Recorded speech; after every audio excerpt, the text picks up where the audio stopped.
በአንድ አካባቢ ሎካል ኤሪያ ላይ ተሰርቼ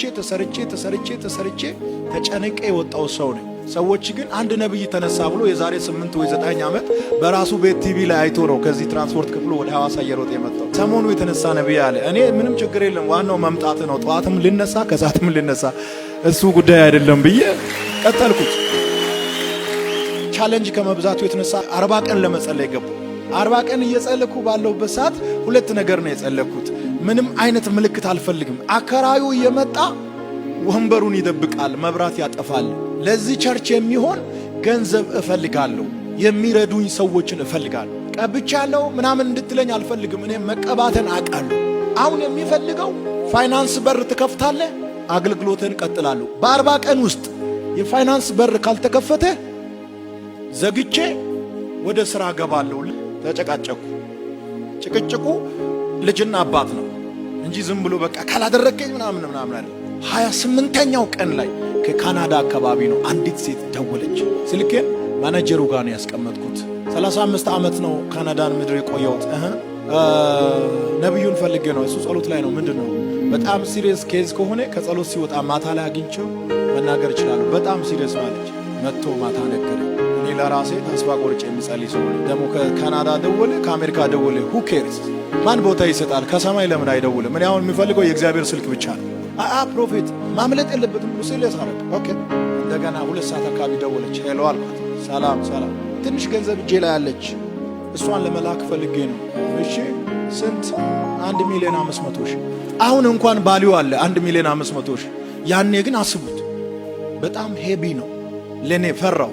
ጠዋት 3 ሰዓት ከሩብ ላይ ስልኩ ጮኸ። ሙስሊም ነው የደወለልኝና አዩ አለኝ። ስምንም በትክክል አልጠራም። አዩ አቤት። አዩም የኔ ስም ነው። ጉብኝት ከመጣ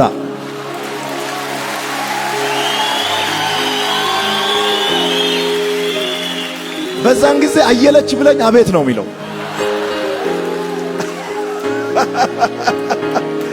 አዩ ነኝ? አዎ አዩ ነኝ። እዩ ነኝ ካልኩ አንተ አይደለም እንዳይለኝ።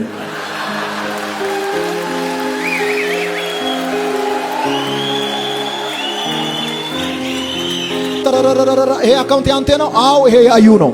ከካናዳን የተላከ ብር አለ 1,500,000 ብር ነው አሁን ይገባል አለኝና ሳይቆይ ወዲያው 40 ምናምን ደቂቃ ውስጥ 1,500,000 ብር ወደ አካውንት ትራንስፈር አረገ። በወቅቱ ከነበረው ነገር በጣም ዘና የሚያደርግ ነገር ልንገራችሁ። ብሩ መግባቱን ካየው በኋላ ፈረው፣ በጣም ፈረው። ምክንያቱም ከ100,000 አልፌ አላውቅም እና 1,500,000 ነው። ባንክ ቤቱን እጅ መስኮት ላይ ጠየቁት። አዎ አለ አለኝ። እንደገና እያልኩት አለ አዎ አለ አለኝ። አለ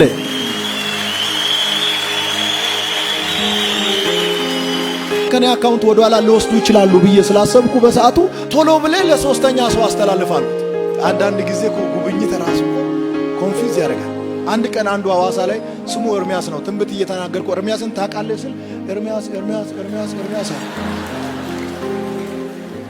ኤርሚያስ እኮ ነው እሱ ራሱ ኤርሚያስ።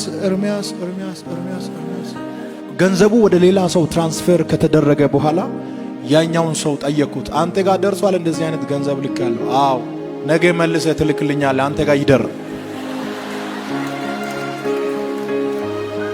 እስከዛ አንተ እኔ ጋር ታድራለህ።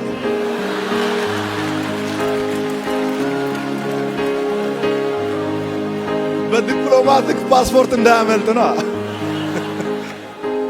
ግን እኮ የማያልፍ ነገር የለም።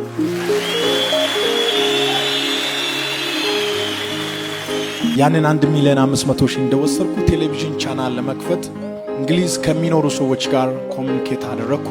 ወዲያውኑ የቴሌቪዥን ቻናል ፍሪኩዌንሲ ተሰጠን። ከእንግሊዝ ከነበረው ቲቪ ቻናል ባለቤቶች ጋር በኤጀንትነት እዚህ የሚሰራ አንድ ዶክተር ነበረ። ከሱ ጋር ኮሙኒኬት አደረኩ። በጣም ትንሽ ስለመሰለኝ ዶክተር አልኩት። አቤት አለኝ። እኔ ቴሌቪዥን ቻናል መጀመር እፈልጋለሁ፣ ግን ያለኝ ብር 1,500,000 ብቻ ነው። የ3 ወር ከፍዬ መጀመር ይቻላል ወይ ብዬ ሲጠይቀው የ3 ወር ከፍሎ የጀመረ አንተ ብቻ ነው አለኝ። በጣም የሚገርም ሞራል መጣልኝ። እሺ እንደዛ ከሆነ ያልኩት አግሪመንት አደረግኩ።